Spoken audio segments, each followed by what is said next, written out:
నేను మానవుడను అని అనుకోవటము విశ్వసించటము అర్ధ సత్యమే. To say that I am a human being is only half truth. రెండవ అర్ధ సత్యము నేను పశువును కాదు అని నిర్ణయించుకోవాలి. The decision that lies in the other half truth is to say that I ఈ am not an రెండింటి యొక్క animal. ఏకత్వమే నిత్య సత్యము. That the eternal truth is the combination of these two. నేను మానవుడను పశువును కాదు, నేను మానవుడను పశువును కాదు, నేను మానవుడను పశువును కాదు అనేటువంటి సమన్వయాన్ని మానవుడు అభివృద్ధి పరచుకోవాలి. He should establish the synchronicity between the two, that I am a human being, I am not an animal. ఇంతటితో మాత్రము ధర్మము నెరవేరదు. Well, that doesn't fructify the principle of నేను dharma. మానవుడనే, I am a human being. అయితే నేను స్త్రీనా పురుషుడనా, Then, am I a man or a woman? నేను గృహస్థుడనా బ్రహ్మచర్యనా, Am I a householder or a celibate? వానప్రస్థునా సన్యాసినా, Am I a recluse or a ఈ renunciant? అన్నింటి యొక్క విచారణ కూడా చేయాలి. We have to inquire discreet, clearly. ఆయా స్థానములకు సంబంధించినటువంటి ధర్మం మాత్రమే మానవుడు అనుసరించాలి. Man should follow appropriate to his situation at that moment of time. మానవుడు బ్రహ్మచారిగా ఉండి గృహస్థ ధర్మాన్ని అనుభవించకూడదు. Man being a celibate cannot have experience of a householder. అప్పుడే ఈ జగత్తునందు ధర్మ సంకరణ ఏర్పడుతుంది.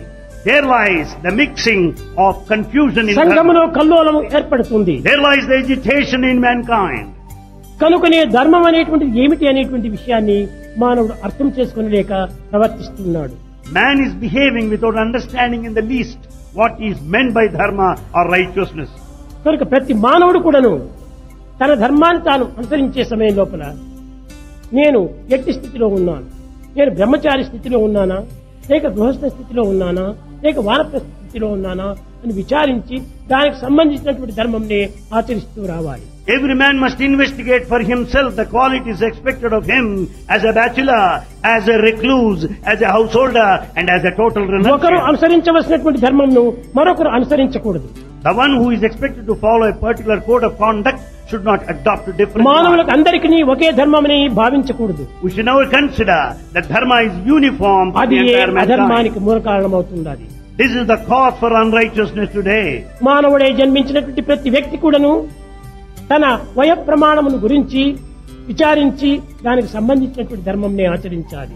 Every man must find out his age and conduct himself accordingly. ఆ నియమాన్ని తప్పి ప్రవర్తించడం చేతనే ధర్మహీనం జరుగుతుండాలి, Because ధర్మజ్ఞానం అవసరిస్తుండాలి. he doesn't follow the discipline expected of him at that age, we find confusion in dharma. ఈ జగత్తులో ధర్మాధర్మములు లేకుండా ఉండడానికి వీలు లేదు. It is not possible to expect the world without the twins ఈ dharma and రెండింటి adharma. యొక్క సమన్వయం చేతనే మానవత్వమును దివ్యత్వంగా మార్చుకోవాలి. The combination, the entire coordination between the two will help you to attain the divinity from humanity.